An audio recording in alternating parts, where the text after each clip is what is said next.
ज्ञानोबारांच्या हृदयातून निर्माण झालेले जे शब्द आहेत त्या शब्दाचा भाव जाणून घ्यायचंय. ज्ञानोबारांना इथं बसल्या ठिकाणी त्यांच्या बोलण्याचं स्पर्श आणि भाव जाणून घ्यायची इच्छा आहे की नाही तुम्हा सगळ्यांना? मला सांगा बरं.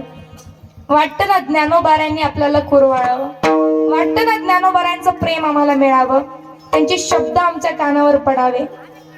तर आपल्याला साधना करावी लागली. आणि साधना म्हणजे एकच, श्रवणाची साधना. नवविधा भक्तीमध्ये सगळे श्रेष्ठ साधन म्हणजे श्रवण आहे बरं. पहिल्या क्रमांकाला भक्ती कोणती आहे तर श्रवण भक्ती आहे. श्रवणम, कीर्तनम, पादसेवनम, अर्चनम, दास्यम, सख्यम, आत्मनिवेदनम अशी 9 प्रकारच्या भक्ती आहेत. सगळ्यात श्रेष्ठ भक्ती श्रवण भक्ती आहे. आणि श्रवणाच्या वाटेवरती आपण जर बसलो, श्रवणाच्या द्वारात जर आपण बसलो तर भगवंत शब्दरूपी गरुडामध्ये विराजमान होऊन कानाच्या दरवाजातून प्रवेश करून अंतकरणाच्या गाभाऱ्यामध्ये स्थिर होतं बरं. परत एकदा सांगू का?